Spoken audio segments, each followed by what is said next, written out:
from either the mid lane or the carry, and Brambles are so annoying versus mobility heroes. And here it is. It's like, congratulations, you got your Mars, but now you're going to be laning into a Drinking Buddies Tusk with the Shadow Fiend, just constantly pushing down the Mars. And don't forget, what was it, Xtreme versus Heroic, where Xtreme takes a fight in their own triangle, they clutch up, get 3 or 4 kills, walk down mid, Arme just hits tier 3, tier 4, boom, Ancient's gone. Like, it is scary. And Jakiru, we don't see that. We don't see 2 range heroes often in the safe lane. It's also a flex pick, but I think the Shadow Fiend is going to be played by Ame in the safe lane, securing the lane, quite a lot of slows, something that Mars doesn't like to play into. And you also have Requiem, so when he drops down the arena, you're a BKB buyer, an early one, you can use that Requiem and try to fear them away from the big team fight. And I like this a lot. I think they're never going to lack damage, they have a good Roche taking potential. And this Jakiro gives them extra flexibility in the draft, because now on this 18 pick, they could see what Tundra do here, and if instead of picking for XM, they could pick something for XXS. They could go for a Visage or Enigma, and if they choose to do that based on what Tundra pick here, then they can move the Tusk to position 4, play Jakiro with the Shadow Fiend. So it's a very good idea to set up for their overall last pick this phase. Yeah, and for Tundra, they need to, if they want to keep the sniper part of the draft alive, this is where you pick the carry. Of course, Luna has been banned out by Xtreme. That's often what we'd be calling here, but then they go for Shadow Demon. So Sniper is the mid lane. Clock, Shadow Demon are your supports. And I think Tundra has just invited Xtreme to, please, try and fight us. If you do, we'll disrupt safe who you go on. There'll be a hook shot to turn around, plus the arena. The entire early game of Tundra after laning phase, you won't see them really make too many smoke plays, but kind of bait Xtreme to make these opportunities. And yeah, Xtreme now, they want to take the fight. You've got the mid lane Shadow Fiend, the carry Void, like this is damage absolutely everywhere. That's why I said that this team is never gonna be able to lose in like 20 minutes, or if it comes down to 40 minutes, they will always have something. So Shadow Fiend, Faceless Void, really good scaling lineup. And they also picked Shadow Demon into Jakiro. I like Shadow Demon overall as a hero, but sometimes it can be tricky. You use that disruption. It's a pretty good setup for an Ice Path once you come out. I really like this. I really like what they've done here, picking the Faceless Void. It's a hero that's not threatened by Mars at all, and it's also going to be their catch for this mid sniper that was confirmed by the Clockwork Shadow Demon picks in this phase. But also, what SF does mid versus sniper is that you are looking at Tundra's draft. They have a Shadow Demon. They're going to stack that triangle ridiculously, but if you can just do a +1 rotation with this SF, with those raises, you can contest those stacks early on. And let's not forget, XM at the Riyadh tournament, he was the SF player for Xtreme Gaming. In this tournament, it was Ame, but he has played so much SF, and he's confidently said, if you leave me this hero, I will pick it and I will beat you with it. Yeah, and for Xtreme, the way that they pick the Faceless Void is they see a lack of tower damage early on from Tundra, a lack of map progression. So often we'd be saying, you know what, Xtreme's draft is a little bit greedy. How do they get online? But how does Tundra actually punish the greed? They themselves want to be efficient. Like Effie's mentioning, make the stacks, farm the stacks. Their entire plan from laning phase is look backwards to your own jungle. Therefore, like Xtreme, they're looking good. And I'm assuming the Shadow Fiend will go for maybe, is it like magic damage from the mid lane, allow your Void to carry. You see Sniper early on, quick jump onto him, but it's choice. Depending on your last pick, he easily can still go for a right click and just ball up into a clicking lineup with the. I'm just very excited to see Shadow Fiend against Sniper, and then the Shadow Fiend played by, and what we determined based on statistics, that is the best Sniper player, so he'll know exactly how to play that lane against that Sniper. Yeah, we've seen usually the counters for snipers were these heroes that could keep the distance, like Zeus, Keeper of the Light, when Sniper was first picked a couple of months ago as well. So you did not want to get killed, you also wanted to get some extra farm, get the stacks in your own jungle. And Magnus, I was looking at the heroes that they've been playing, because he has relatively small hero pool, and if you open up his Dota Pro tracker, he did play 4 Magnus games in the last 7 days. Might be a crazy suggestion, but I kind of want XSS to play the chaotic hero that does anything. He's played like Bristle before, but I don't think they care about teamfight anymore. They don't care about the scaling. They just want a noisy hero from the offlane.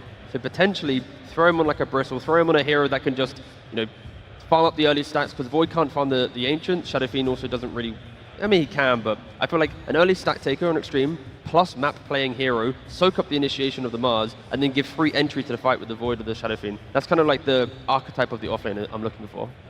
Well, XXS, when he first came into the scene, it was his Legion commander that's shown brightest, but I don't know if that hero is dead.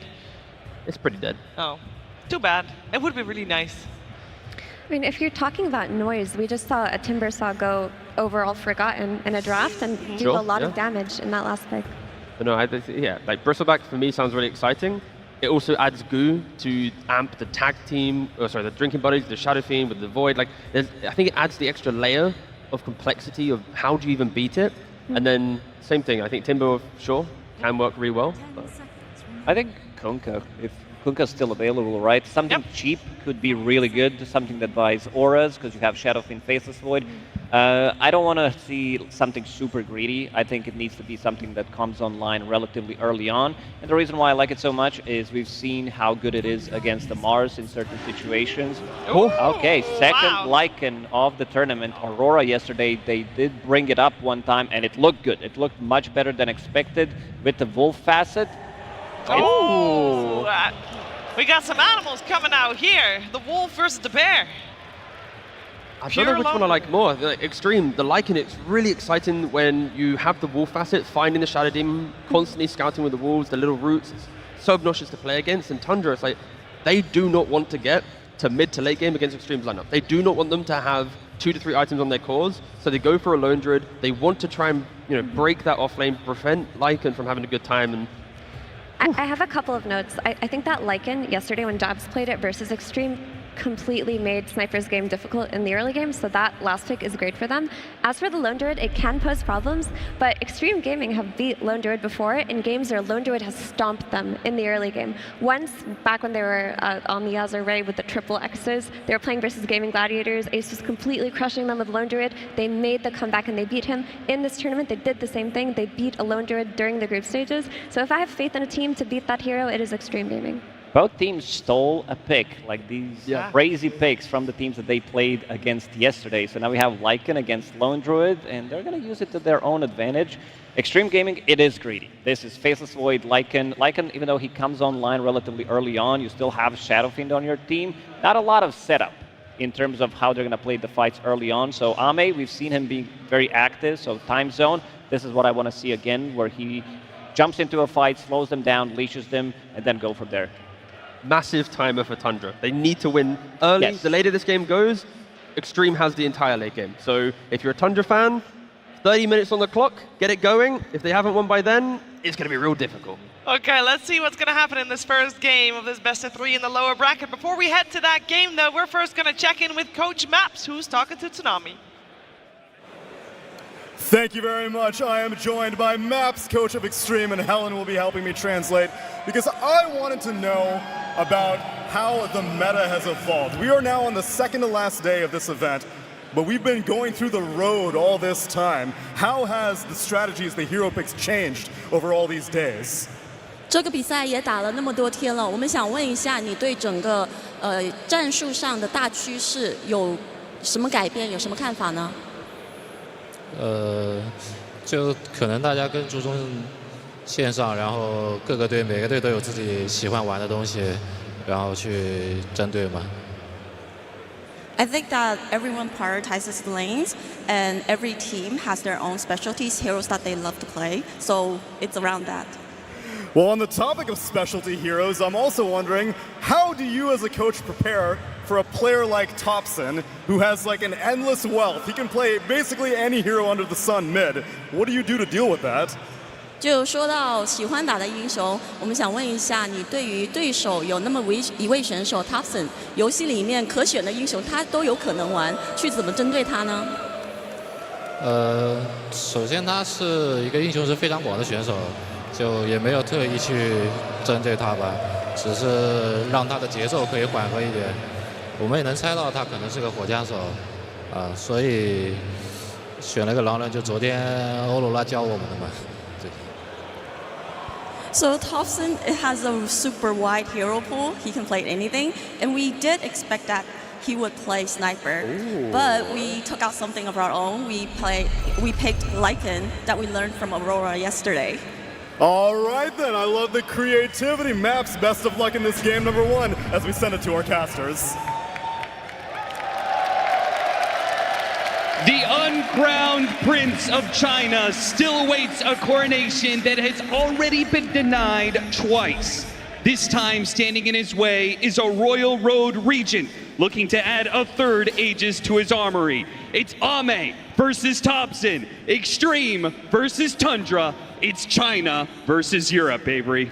This match has been in the making for a long time. The funny thing is, I think these are two teams who, yeah, top 6 is great, but it is not enough for either of these squads. They want more. I don't think they're going to be satisfied with top 4. They might not even be satisfied with the top 3, but these are difficult opponents to get through to clinch that grand finals berth. This is where it all starts for both of these squads, and I think this has potential to be an absolutely explosive match. We have seen the chemistry between these two teams grow over the course of the tournament. We've seen the meta develop. We've seen the creativity as well between these two squads. That's what strikes me the most. They're willing to pick up some of these heroes other teams are not willing to play, willing to steal strats from their opponents, willing to bust out heroes that even if it falls completely flat, they still have the confidence to run. And we are absolutely seeing that here with some of these picks down the stretch. Now, you say explosive, but the draft seems to imply that we're going to be looking at something a little bit slower here, or at least that's what we would expect from certain heroes like Faceless Void, Lone Druid perhaps, but how do you view this draft and how it's going to clash? I mean, both teams have some tempo setters. Like, you have heroes that can take down the tier 1s very early in the game. You have heroes that can play off some low cooldowns. Sure, you have some of those bigger teamfight spells as well on both sides. Heroes like the Mars or Faceless Void, even the Sniper are okay going late. But on the flip side, the Lycan and the Lone Druid are going to want to push, they're going to want to take objectives, and they're going to want to find these supports or break that front line as fast as they can. I am also looking towards this Lone Druid Lycan lane, because in theory, I think Lone Druid can win any lane in Dota. It's very hard to out-execute this hero, but if XXS gets a good start here and he can disable the backline from Tundra, can really open up the fight. So the laning phase is going to be particularly important. See that Thompson versus XM matchup. A lot of talk about that on the panel. The Sniper being taken away from Xtreme and XM in particular and put into the hands of Thompson, who I think before this year was heralded as probably the best Sniper mid in the world. Yeah, I think you have two mid laners who would both say they're the best sniper in the world. One of them has to be wrong by default, but they would both claim that prize. The interesting thing about this mid lane is that XG picked the SF into the Sniper, knowing the Sniper was coming out and knowing it was likely mid, because Tundra have not had a lot of success with the support Sniper this tournament. I think it was very unlikely they wanted to push it into that role. But historically, this is an awful lane matchup for Shadowfiend. You kind of get owned on the lane. The in-game isn't too much better. I think the Kaya build up into early Blink can help you in this matchup. You just play more of a spellcaster, find the Sniper early on in the fight with a stun and blow him up with Requiem. It definitely helps this matchup a lot, but I'm a little surprised they went to the SF that early in the draft when you kind of know this lane matchup is supposed to be decent for the Sniper at least. And we see the magic damage build SF. That is a Shadowfiend that, you know, had his time in the sun and very quickly got roasted in the middle of the year, right? Like, it was just popping up a lot. People were drafting it a lot, and it just could not seem to close out games. I mean, maybe that's why you pair it with the Void here, right? Sure. If you need the extra punch in that late game. There is almost no hero better than the Faceless Void, and almost no better player in the world on this hero right now than Ame. He is the one carry who's been picking this hero through thick and thin. Even in the patches where it hasn't been great, he's still been willing to pick it up and experiment with this time zone and looking for a first blood. Down, a first blood on the table, whips the spear, and Ame and DY will get the kill. That is a huge pickup for this XG safe lane. When you are getting kills with Faceless Void, you feel like you are just winning the game straight up, and this is going to be a very strong ultimate for XG to play around as well. Normally, I would say this is a lineup where you have to worry about how you're positioning the Chronos so that your SF and Lycan can still have teamfight impact. Do not have to worry about it this game at all with the time zone. XG strike first blood here. We'll get on the board, and the lanes overall going very well for them. You have XXS basically free farming this off lane. He's not getting bullied off the lane in the early waves by the Lone Druid. And the SF is going fairly even mid, honestly. I thought with some of the early shrapnel abuse, Thompson might take a stronger lead, but XM holding his own.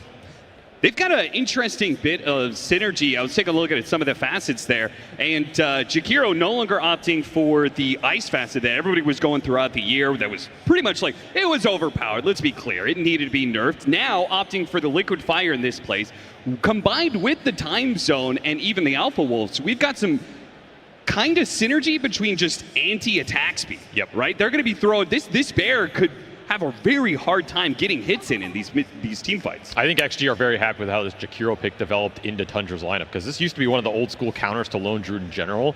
Just mask the attack speed slows similar to Phoenix. It's a good matchup for Jakiro for sure. Not a carry that gap closes him, not a hero he really has to worry about. You just throw all your spells out on the fight and the bear has to fight through it. So I think XG are kind of happy with how that worked out. And like you said, a lot of attack slows for this bear to fight through. Pure, he wants a very strong early game here so he can just control when Tundra are forcing the objectives and you kind of overcome that deficit in the team fight. Yeah.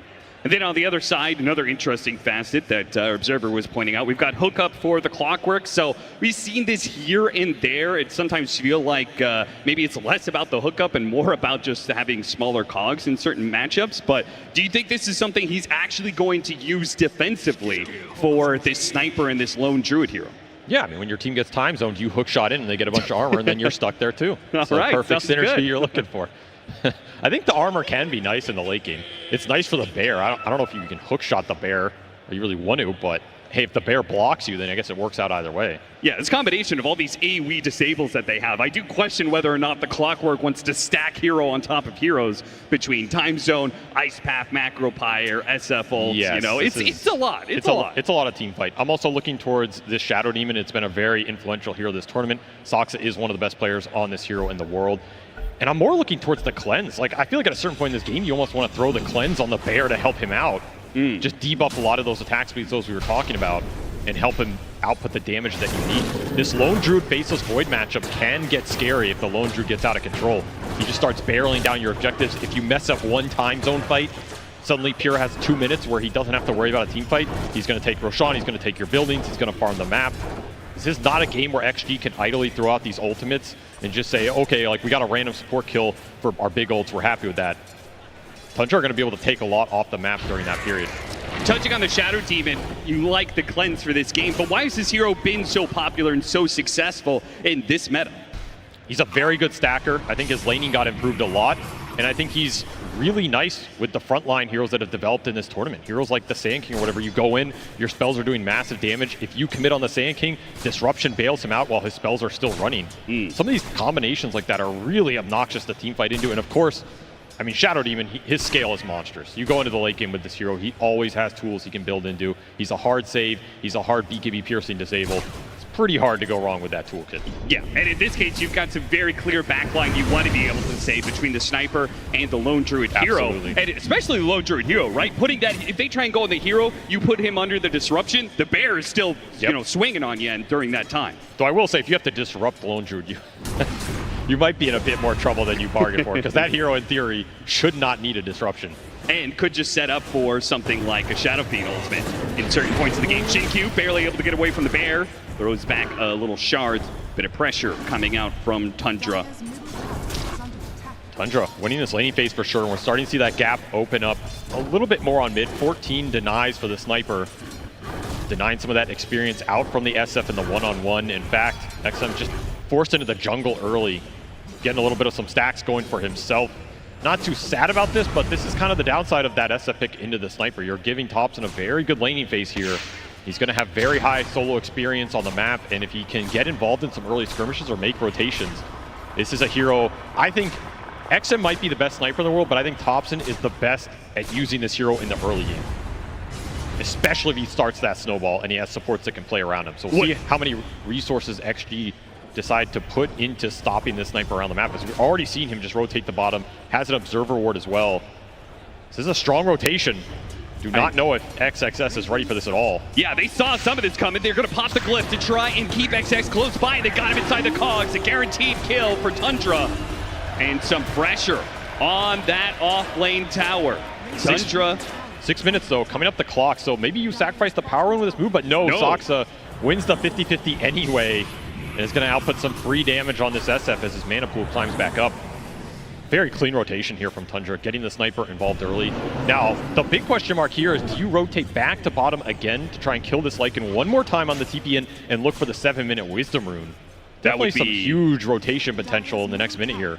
A massive win, and Xtreme had been subject to that kind of pressure before. Yep. You're going to catch him here on the Assassinate, just a bit of damage. push him back. Disruption, a couple more Shadow Poisons, a Blood Grenade even. Does he think he can actually get this kill? It's going to rely on landing the poisons. He got a fourth one, needs a fifth one. He got the fifth one! Saksa, the hired assassin, sharp on his mark, brings him down. What a move. I thought this was just some harass to clear up the map, but Saksa says, no, my friend. What a pickup for Tundra. The stand-in doing some serious work for Tundra as they manage to get a kill on the enemy mid. 7-minute Wisdom Runes do pop up. It's just claimed on either side. No steals here, but damage on the mid tower is beginning to ramp up. And some morale damage as well. Like, your SF is just dying to a Shadow Demon. There's nothing else happening on the map. This lane was already rough. You traded out the Wisdom Runes, which I think XG are happy about, but you're looking at this net worth chart, and it is a little worrying if you start to continue to fall behind in this early game. Are you going to have the manpower to defend your tier 1s against a push that can come, and guess what? It's here. What a push it is. Tundra, 2-man rotation through the gates, trying to catch Ame here. Ame, one-time walk to work with, will be able to walk it off. Can DY do the same? No damage coming in just yet, but they are going to be able to keep this loop around. Is there going to be anybody from Xtreme who are going to counter-rotate? Are they just giving up on this? It seems like with 5 heroes in the top part of the map, Xtreme say, whatever, man, you can have it. They're going to trade bottom out with the Lycan. That is what they're trying to get right now. Also got a lot of tower damage mid with this Shadow Fiend. Saksa will deny himself back to base. This is not the worst objective trade for XG on the map right now if they don't bleed out some big heroes. They just don't have ults to defend this. You're missing the time zone. Your SF was kind of low on resources, but now they're making the delayed rotation, so Tundra do not want to get caught up here. Ramses. XM throws out the arena. XM stuck on the other side of it, but close enough to get some raises in. And Q will be able to finish it up for XM, no problem. And now it's in turn Xtreme Gaming's chance to take that support kill, or core kill rather, and hit some tower. Thompson just wailing on this tier 1 mid in the meantime, trying to return the favor. He's going to get it pretty low as XG just commit everybody for this top tier 1 as well. A lot of early tower damage and pressure in this game. Which tower do you think is worth more? Which real estate is more valuable here? I mean, honestly, the fact XG got this offlane tier 1 is not a tower I would have expected to go down, where I think these tier 1s mid are inevitable. Like, you were going to get this no matter what. Sure. This is going to open up some room for the Void, make those rotations into XG safe lane a little bit harder. I feel like XG kind of won this trade by some small margins. Like, when you can win these objective trades early with a Faceless Void, you should be happy. And we've seen XG prioritize Ame's farm a lot on this hero in the early games. They're not afraid to commit resources into the Void to have him pay it back later. Nonetheless, a lot of space for Thompson around this mid lane now. They're going to get the deep wards out, try and look for, you know, some of those cheeky pickoffs on the SF or some supports roaming through. Now, Xtreme should know, general idea where that ward is, because they had a ward after the tower died. They know that kind of invasion is coming their way, so they had a ward out to see the move. What? Ame flanking in the river. Ame cutting in. Looks like they've already caught Whitemon. Ame's looking for a bit more. While they get Whitemon, Ame thinks about whether or not he can keep chasing. 10-minute power rune is what he's going to play for here, and does manage to get an amp damage. That's a nice rune to take away. I mean, I don't know if he wants to be in the river with the Void at 10 minutes, but he will gladly take the rune away. And well, he certainly doesn't want to be top, where the Lone Druid has come through the gate once again to, if nothing else, take the tower. So there's a deep ward up here for XG that can kind of control Tundra's movement through that side of the map. But they probably have other plans, which is, you know, get this Lone Druid massively farmed up top with a lot of the space that's been opened up, and get some stacks going for the sniper. You want to hit these first 2 damage items and then take a good fight off that. Meantime, this tower is still alive bottom. It feels like a lot of this early game is coming down to these tier 1s. Which team gets the better exchanges around them. Do have that HOD up for XXF down here. He would love to start pushing some buildings and getting some real estate of his own. And the bear, hounded by wolves, has to summon a new one here in order to try and contest the Lycan push that's coming in. Q sitting on the side here, spotted by Whitemon. Scouts him out with the flare. Do they want to try and defend this? Man, Ame he has been active in this early game with this Void. Yeah. Maybe not finding the fights or the damage, but he has made a lot of moves on this hero. So we'll open up the last tower on the side lane for Tundra. Create some space and pressure for XG if they can get these lanes in deep. Still have that tier 1 mid to play around. We're also still waiting on the level 6s for some of these supports, like the Clockwork would make it a lot easier to catch these supports, but they'll find DY anyway, trying to D-ward. Gets denied by Thompson. Ame finds some space at the top lane, just keeps on, I feel like he's playing a little game of cat and mouse, or maybe cat and bear, as he's trying to stay away from wherever Pure is set up, right? He's the big threat on the map. Like, the Mars and the Clock are going to be your initiation every single fight. So if you keep track of them, you should be good on this map. And they are rushing towards the Gleipnir on the Lone Druid, and it'll be Hurricane Pike first for Thompson on this sniper. So those are going to be the two big fighting items for Tundra.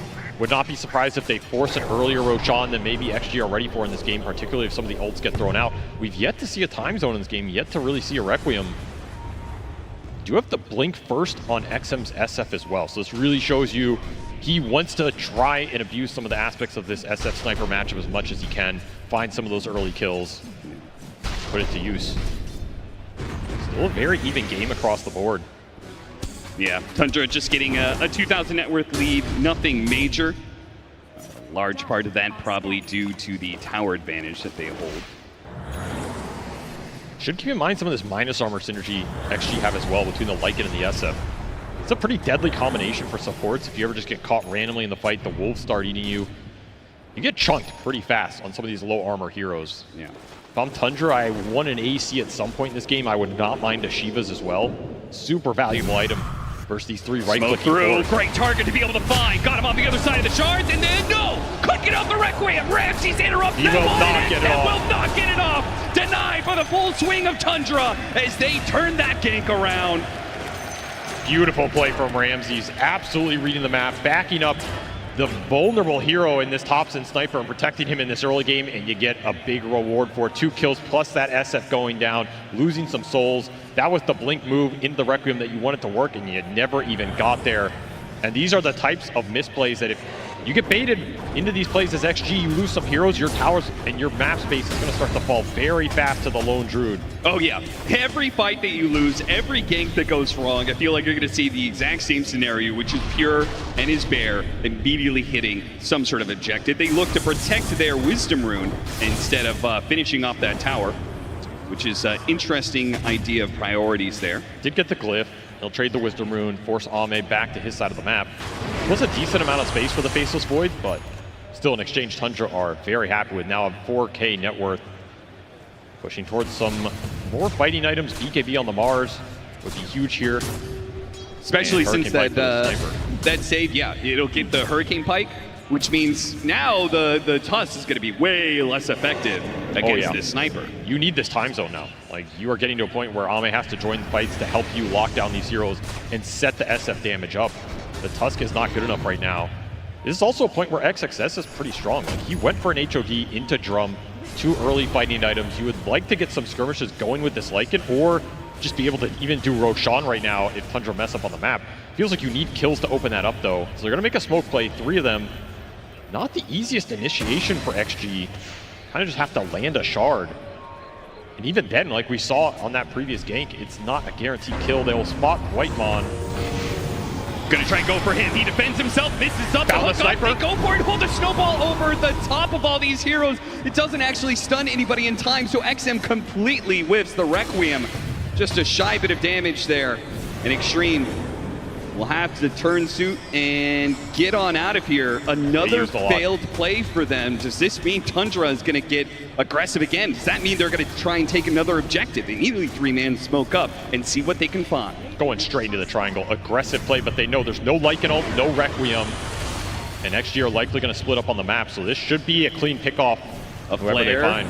Try and get some vision, set up Ramses with his blink initiation, not even needed for DY in this case. He's gonna blink deeper into the side of the map, look for other heroes, but it's just DY. Once again, like time and time again, this man has been abandoned as Xtreme. No, they cannot stand toe-to-toe against Tundra if even one of their spells is on cooldown. And just look at how fast that tier 2 falls. This is the importance of finding kills with these ults on the side of XG. Tundra are gonna get a lot out of the map every time you mess up. And that was just very on-point delivery of that Hurricane Pike for Thompson. That is what gets him out of that gank, and I think it was delivered less than 30 seconds before that gank hits. So laning phase for Thompson paying off here. They've yet to find a kill on this sniper in this game. That would be the biggest prize for XG to slow this game down. They'll have to just fall back on Ame farming. Or do they want to try and force Roshan? Again, they have a lineup that can do it very fast with SF Lycan. Oh, that is an interesting proposition. This is sneaky. I don't think Tundra are ready for this at all. They're not even in a position to try and test this. No, they would have to try and go through the gate, and that would probably be a death sentence with some big AoE spells like Pit Time Zone at the ready, so... You cannot clump versus XG lineup, so this is just free Aegis into the hands of Ame, I would suspect, yeah. But will that change much? I feel like an Aegis on a Faceless Void isn't going to stop Tundra from doing what they're doing right now. This is not a great Aegis for team fighting, but it is an Aegis you took away from the Lone Druid. I think Pure would have loved to pick this up somewhere in the next few minutes here. Enable his pushing, enable this Gleipnir Bear timing. He's going straight into Diffusal. It's just going to be early fighting items. Tundra are gearing up for the early push. This Bear's a little bit low. Might be able to pick up the kill on that, and he does. Plus 300. Forces a resummon. You can still see, though, XG, like, they do not want to fight this tier 2. No. Just trying to get as much as they can. Trying to get to the Kaya Yasha on the SF to help him get the Requiem off. And not going to be Helm of the Overlord. XXS just building, thinking about Vlad's here, more aura items. Yeah, he picked up the shard nice and early to try and keep, you know, these lanes pushed in, create more space for him and Ame to be able to find farm. But, you know, push eventually comes to shove. Feel like Tundra would not be... I feel like they could kind of go high ground at some point in time. And Xtreme are just going to keep dodging, right? It feels like they almost want to, but there's just stuff to claim on the map. Here will TP back, try and find the Jakiro again, and they will get it. DY time and time again. He'll pay the price for the rest of his allies. Actually, continuing to dodge. I mean, it's starting to feel like whenever this time zone goes out, might decide a lot in this game, because we've yet to see it. It better be the best time zone you've ever seen at this point, because we've been waiting for it for probably 10 minutes at this. But Ame holding on to it. See how bold Ramses feels here with this Invis room. I don't think he's going triangle with it, but again, it feels like if you get a pick off near XG's base, you just push the high ground, right? Bring everybody back, worst case scenario. Oh! My goodness, that was a close call right there. I mean, again, that is an extremely important blink dodge. Because if you get killed right there on this SF, your high ground's getting pushed. Yeah, that is the real dangerous part about dealing with any of these lanes. As close as you are to your base, it also means Tundra is very close to your base as well. They would much prefer that Tundra tries to hunt down like Ame. On the other side of the map here, pull all these heroes away, and they're going to do just that. He's got an Aegis. He's got some time walks. He's going to have to make some smooth moves to get out of this one. His first life is already forfeit. Where's the help? Everybody's so far on the map for XG. A hook shot to follow this up, perhaps. Immediately a fear is going to be used, and they got him easily. A Requiem that barely touches Tundra for a third time. Requiem's just not finding their mark. Xtreme not getting to the position in time to defend their carry. And what will Tundra get out of this? 20 seconds, no Faceless Void. I mean, the good thing for XG is this Void's so low level. His respawn timer is pretty fast here. That was a nice obs from Tundra in their own jungle. I think Ame just didn't expect it. Allows for an easy setup here, and they get the double kill. This is where this Bear is starting to hit hard. That Diffusal came online. Pure almost level 15 on this Lone Druid. He is very far ahead of this Faceless Void. This is where you want to be in this matchup. Faceless Void really struggles to deal with the timings Lone Druid can put out, and in the team fight with the roots and the extra disable. Even the mana burn's obnoxious. XG with a smoke of their own, they want to get this Lycan active. Vlad's is done for XXS. He has triple aura basically. But what can you do with it? We've seen the catch and the lockdown be the issue. I mean, a Hurricane Pike is only going to take Thompson so far here. The Lycan might be able to run him down, especially with these Alpha Wolves. They've got him surrounded. The shards, okay, now there's a push away, and Lycan is totally given up on this one. He's left Xin-Q behind, says just one hero showing himself, the Shadow Demon, was enough to deter that Thompson from one shot to another. Throws a second one at XXS, which Whitemon is not going to keep pursuing. He had the hook shot, but no follow-up besides that, so it's fine. 11-3 at 11,000 net worth leads that continues to grow and grow for Tundra. Another failed smoke move from XG, another wasted Lycanol just to run away. As you've given up your Ancient control, this is where one of your last wards is on the map too. XG want to use it, want to fight. Whitemon gets out. Just nice no catch. And clean. Just Cogs, hits one, gets out. What happened to Pure? Man just died to Tormentor. Yeah, he got absolutely murdered by this thing. All right, Xtreme, a 4th kill on the board. They didn't do anything to deserve it. Well, that is one way to bleed away some of your lead on this Lone Druid. Those Tormentors, man, they'll get you. It killed his bear, and he died basically to the pure damage rebound off the bear dying. Well, Pure struggles versus the PvE creeps on the map continue here.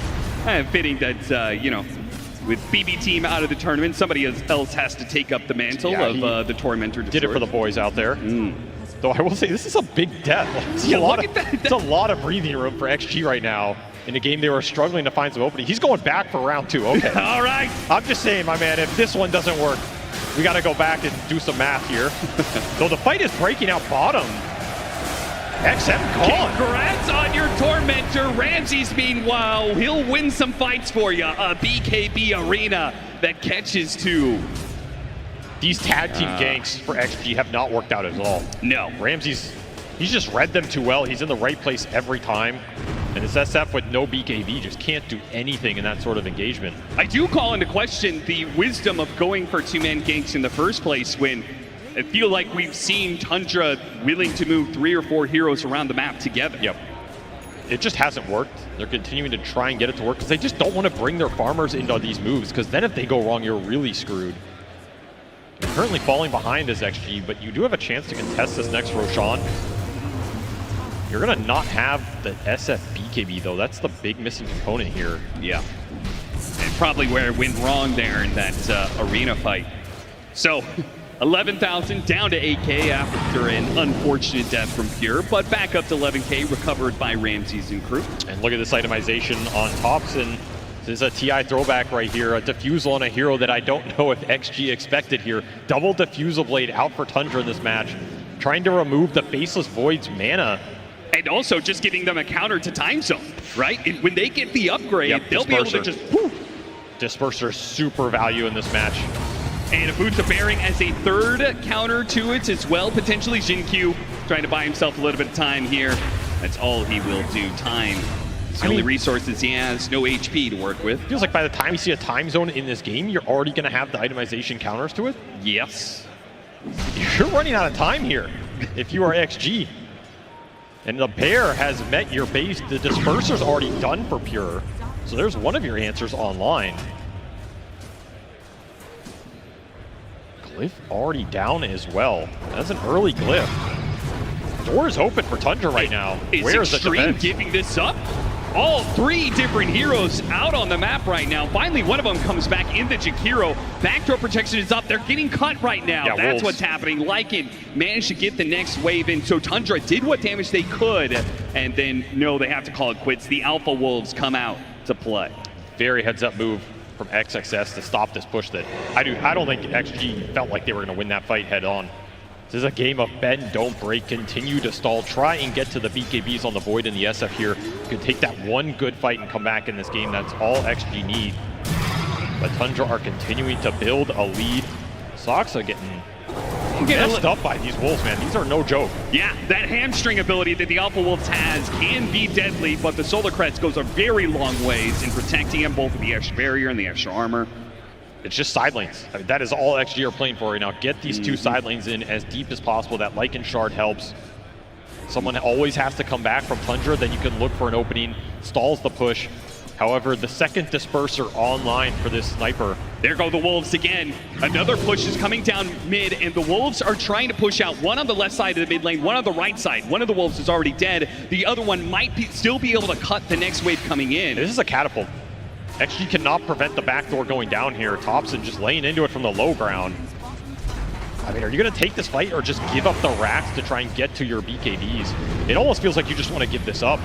Banish. Ramsey's coming back. A disruption to set things up on Xtreme, who has no BKB to defend himself. He is all offense, no defense. A nice snowball into the neutral camp that they had vision of. He tries to go for a desperate TP out, but he is stuck here. The Cogs stop that one pretty easily. And once again, a duo of Xtreme that play together and die together. And another rush just to get some of these lanes out in desperation. No Wolves on mid to cut this wave. He's sending a Golem creep for it. The hero that XG need right now. Go, go, go, throws at that rock. The little Golems come out, but they'll only last so long. Now the Wolves will try and pop out invincibility, buying them a bit of time. But Tundra, yeah, as long as the Wolf is invisible, they don't even have to worry about it too much. It's dragging the creep way that they're worried about right now. It's close enough. Backdoor protection is down. Range racks for sure here. Yeah. See how much more Pure gets. He will activate his ult and say, what are you going to do about it? And apparently nothing. XG concede a lane in favor of taking the fight with their BKB timings. I mean, it's raid Xtreme. They're bending over backwards at this point. One lane of barracks, now potentially giving up two, just in some sort of desperate ploy not to take a full-on team fight. They feel they cannot win without BKBs, but those BKBs, they seem so far away with the pressure that Tundra is putting on them. They go for it anyway. They try and get this fight with a time zone, but here he goes. Disperser on out of there. They'll leave the bear behind. That's the best bounty Xtreme can get out of that situation. And Tundra can probably go back to it if they want. They used Lycan ult as well. They didn't get the Ags on the Jakiro, so that spell is something Tundra are going to have to think about. DY was farming up a lot in this game. A time zone committed as well. Do Tundra just hang around here and go high ground again when this next LD ult is up? You're looking at only 40 seconds here for another true form. No macro pyre, no time zone, yeah, I think no you force shift. I don't think you're scared of too much. And I think Xtreme know that if that push comes, they just have to play for one final lane of barracks. This BKB on XM, it's so close and at the same time so far away. You might sell Wand or something for it if this push comes and they feel like they want to fight it. Or just give up another lane here. Time zone used once this game and you got a bear out of it. Not fast enough for what Tundra have presented in this game one. However, BKB done for the SF. And Ames is about 500 away. We'll go to the other side of the map to try and farm it. I mean, if Tundra really wanted to go for it, they could try and hit that third high ground, but Roshan is up. Probably a sneaking suspicion that they're just going to do that. I wonder if you try and smoke out and contest this as XG. Because it feels like if you give an Aegis to Tundra, they push your last lane. You're pretty sad in that situation. I mean, Tundra might not even go for this Roche. Just say, screw it, let's just go high ground. They have no answers for the Boots of Bearing that's online for the Clockwork, the double Disperser. We're not afraid of time zone right now. You can always make the jump with Ramses as well. Yeah, the push has come. No BKB for Ame, he's 100 off. All of its attack speed slow is not going to stop Pure with an AC. Shin-Q tries to go in, puts him inside of the shard, and with that macro pyre out, they're able to do some damage. They drop the right wave. Oh, it's pitiful. He doesn't do nearly the damage that is required. Arena goes down, and it's XM who's going to be the victim instead, perhaps, as all three are going to die, as Saksa with one poison cleans up all of them. That is done. Xtreme Gaming. They hardly even played this game. 3 kills to their name before they call GG. That was a very one-sided game in terms of who was controlling the objectives, at least after the first 12 minutes. I don't think that early game was that rough for XG in terms of what those two lineups were trying to do to each other. But once that mid-game came around, after Pure faced down his Ultra Nemesis in the Tormentor and vanquished his foe, it was just all Tundra from there on out. There's one time zone thrown out in this game outside of that Ultra last one, and it kills a bear. It's just not fast enough, not good enough. The moves need to be crisper for XG, but Tundra came out swinging in this game one. Yeah, I mean, we're talking about the greed of the lineup. If you want to be greedy, you gotta step up and perform, and Xtreme certainly did not in this game one.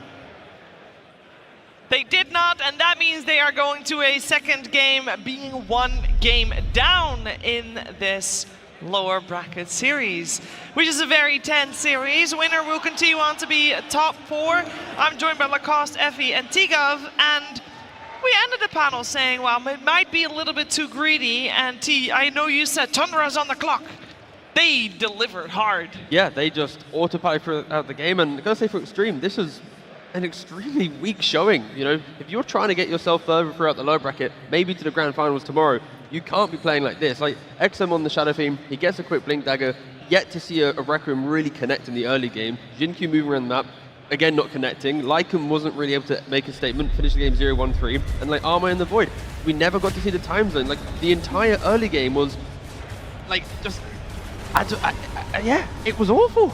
For 20 minutes, we didn't know which facet he took on the Faceless Void. Jokes aside, you know it's time zone, but we haven't seen it in action. I could see the big combo that they were going for. I think once they saw that Mars and picking up Shadow Fiend, they thought about, okay, we need to flex this SF to the mid lane. They did play 2 times from the safe lane, so they ended up with SF in the mid lane, who doesn't have any kind of setup. As we can see from these clips, somebody needs to go in, and Lycan is definitely not that hero. You need some kind of initiation, some kind of a blink stun, compared to Ramses on side of Tundra, who's been doing one hell of a job with his initiations. They had Clockwork as well to follow it up, and also SD to set things up. We've seen in the previous series as well how effective it is if you have Yule Scepter on Mars, for example, so you can buy a little bit more time, set up your kills, and other than that, Xtreme Gaming, they didn't get to play Dota in this one.